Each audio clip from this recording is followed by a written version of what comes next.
On utilise ce qu'on appelle affectation en algorithme. Maintenant, l'affectation, euh, par convention, il est représenté par le signe, par une flèche, comme ça.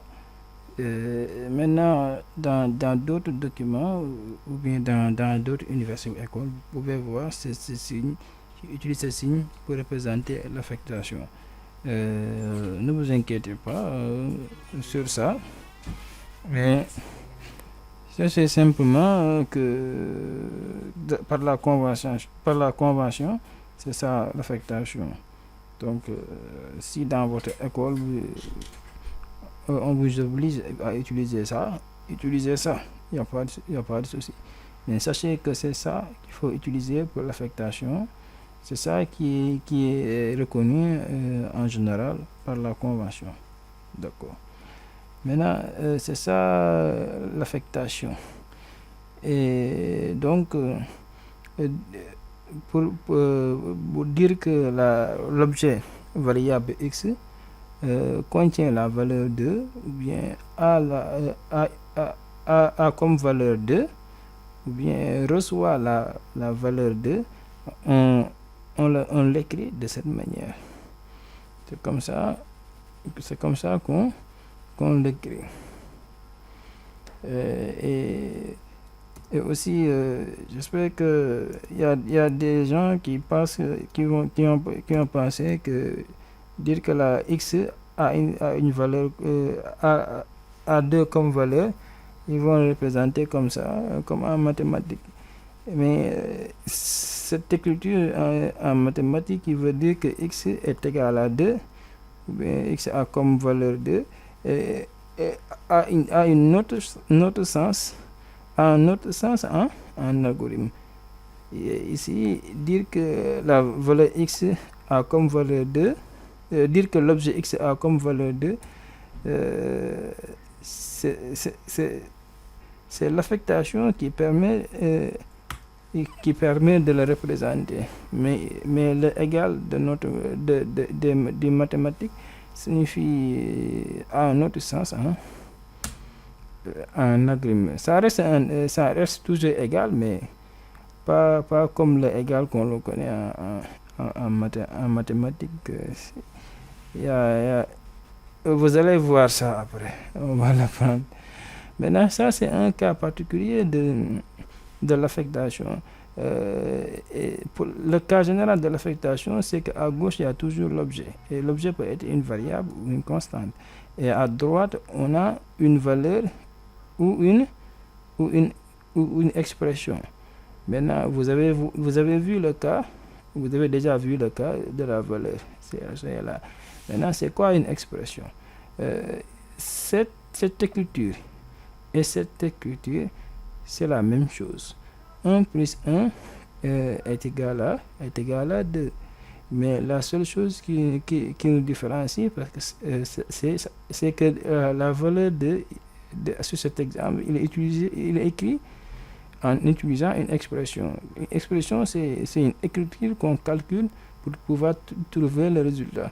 Par exemple, ici, on calcule cette expression, trouver le résultat. Maintenant, mettre la valeur 2 dans l'objet variable x.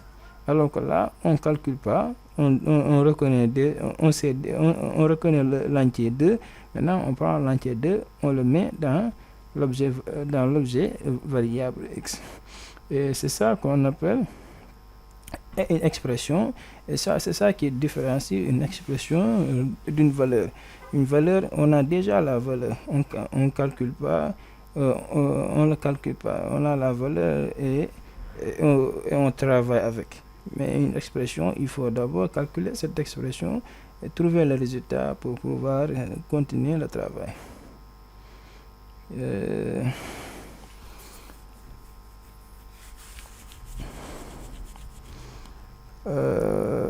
Maintenant,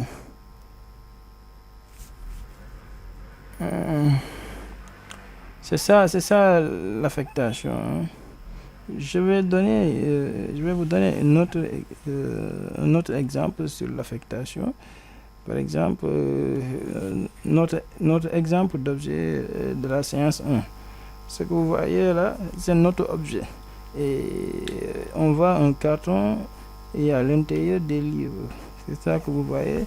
Et c'est l'ensemble qu'on appelle notre objet. Et l'ensemble, un objet a un identificateur, une valeur et un type. Maintenant, on a donné l'identificateur de l'objet comme étant carton livre. Parce qu'un objet, son identificateur doit refléter ce qui est à l'intérieur du variable. C'est pourquoi on a choisi comme identificateur de cet objet étant carton de livre. Carton livre. Maintenant, qu'est-ce que contient notre objet? Notre objet, on sait qu'on l'a appelé carton livre, c'est ça son nom, c'est son identificateur. Maintenant, que contient notre objet? Notre objet, c'est un carton et à l'intérieur, il y a des livres. Donc, notre objet contient 4 livres. Si vous regardez, si vous comptez les livres, notre objet contient 4 livres. Et sur l'image, il n'y a pas de problème, nous comprenons tous. Mais comment représenter l'image en algorithme? Notre objet, c'est carton livre. Et notre objet carton livre contient des livres. Maintenant, voilà l'objet. Et l'objet, on l'a représenté avec son identificateur, carton livre. Maintenant, dire que cet objet contient des livres, on utilise l'affectation. C'est l'affectation qui nous permet de dire que carton livre contient des livres. Et on peut si on regarde l'image, on sait on peut voir 4 livres. Maintenant, l'objet carton livre contient 4 livres. Et comme que carte livre, c'est la valeur de l'objet. Et si vous voyez bien, on a utilisé une chaîne de caractères, une valeur de type chaîne de caractères pour représenter les 4 livres qu'on voit ici. Une chaîne de caractères n'est rien d'autre qu'une séquence de caractères entourée par des apostrophes ou codes, ou bien un texte entouré par des apostrophes ou des codes. Maintenant, l'image que vous voyez là de notre objet carton livre, on l'a représenté en algorithme avec cette expression. J'espère que cet exemple est beaucoup plus parlant parce que cet objet qu'on a appelé carton livre, pour le représenter, on a utilisé son identificateur, carton livre. Maintenant, dire que cet objet contient des livres, comme le montre sur l'image, on a utilisé l'affectation. On a utilisé l'affectation qui est là, ici. Et puis, sa valeur, pour représenter sa valeur, qui peut être de type chaîne de caractères, 4 livres. Et l'image qu'on voit ici, on l'a pu représenter en utilisant un langage algorithmique. Maintenant, c'est ça l'affectation. Bon, l'autre point qui suit après l'affectation, c'est ce qu'on appelle les instructions d'entrée et les instructions de sortie. L'instruction d'entrée, c'est ce qu'on appelle l'instruction d'entrée, c'est lorsqu'on donne une valeur à l'ordinateur. On va prendre un exemple beaucoup plus parlant pour que vous compreniez.